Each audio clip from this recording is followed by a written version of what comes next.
Hi, everyone. I'm going to discuss a semester-long experiment in introducing our second-year cohort of about 120 students to systems thinking across all 6 sections of our required Information Design 1 course. I probably should have titled this talk From the Whole to the Parts and Back Again. We essentially asked the students to do exactly what Fritjof Capra and Pierre Luisi say cannot be done, which is to analyze systems by attempting to extract their component parts. For some time, graphic design education as a broad category has been in transition from teaching design practice as the making of discrete artifacts to approaching it as a way of understanding, addressing, and devising integrated systems that include artifacts, but also encompass complex social, cultural, and technological networks. This transition positions graphic designers with their visual literacy and applied skills to contribute meaningfully in interdisciplinary teams to address 21st century issues. But we have quite a ways to go. Typically, graphic designers think of systems in terms of typography, in terms of interactive applications, and of course in terms of corporate identity.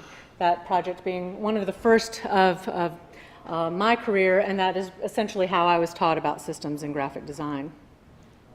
So with the desire to introduce systems thinking and a holistic worldview, and to provide the opportunity for students to use information design as a way to critically approach and then understand a text, we assigned Capra and Luisi's The Systems View of Life to all second-year students through their Information Design 1 course. The students were to familiarize themselves with the text and then select a chapter from which they would identify information and visualize it. For the first project, students had several options for their visualizations. They could extract data from the text. This approach seemed the most straightforward to many students and primarily garnered timelines plotting scientists' lives and significant contributions to their fields, the culmination of which over time resulted in the mechanistic worldview that the authors wished to dislodge in their readers. The students had the option to visualize the text as data.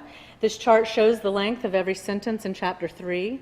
This deceptively simple option was in many ways the most interesting to observe in the students. Several students abandoned the strategy, feeling that it was not a legitimate approach to information design as facilitating understanding. For others, it helped them gain control over what they believed to be unusually long and dense readings. I challenged the students, though, to discuss the ways in which this approach helped their understanding of the text in a new way. In short, what does this kind of analysis provide? And several students attempted to diagram concepts within the text. This most daunting of the 3 approaches seemed to have the most potential for personal expression, therefore made information design seem closer to their other, more familiar image-based graphic design courses. As you can imagine, diagramming the concepts which were meant to dislodge their belief systems were challenging, but seemed most rewarding when they were deemed successful. I tested my timing on this, but I will try to hurry through. Oh, okay. Okay, project 2. They had to expand upon their initial projects, and this particular student, Christina, continued her concept diagramming by exploring the question, does reductionism lead to the devaluing of human life? This is a spread from her process document that shows her use of information design as a process through which she was exploring those aspects of her question. I will come back to this one. For this project, too, the student expanded upon her timeline of scientists and researched the scientists themselves. She thought it was fascinating to hear that some of them knew each other, that they had geographical relationships as well as philosophical relationships. This example is beautifully executed but uses information design to reinforce or represent the information with little to no discovery on her part. Kind of in that way, as we know that Nicholas Felton popularized in his annual reports. Heavy influence on this one. No, I'm sorry. Here are some more examples from the first project. Within the parameters of our Information Design 1 course, they are acceptable attempts at visualization, even if in my mind they miss the mark. Whether it's the misplaced use of a visual metaphor, as on the left,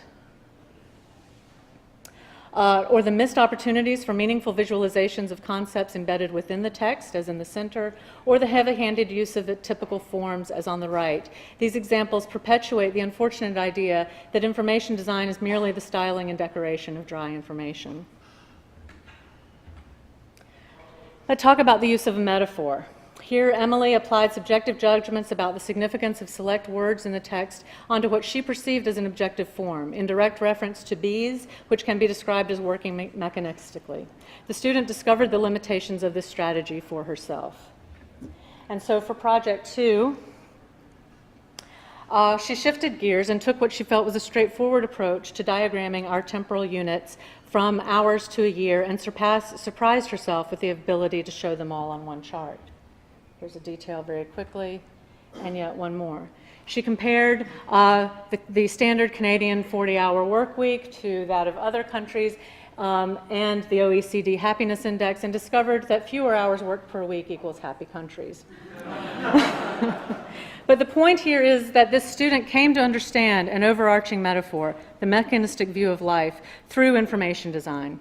She is now poised as a graphic designer to dismantle that concept and reconceive how we integrate and respond to temporal structures well beyond redecorating conventional calendar forms. And in that way, information design then responds to calls such as this one from the humanities and situates graphic designers as meaningful contributors to problem-solving teams. Thank you.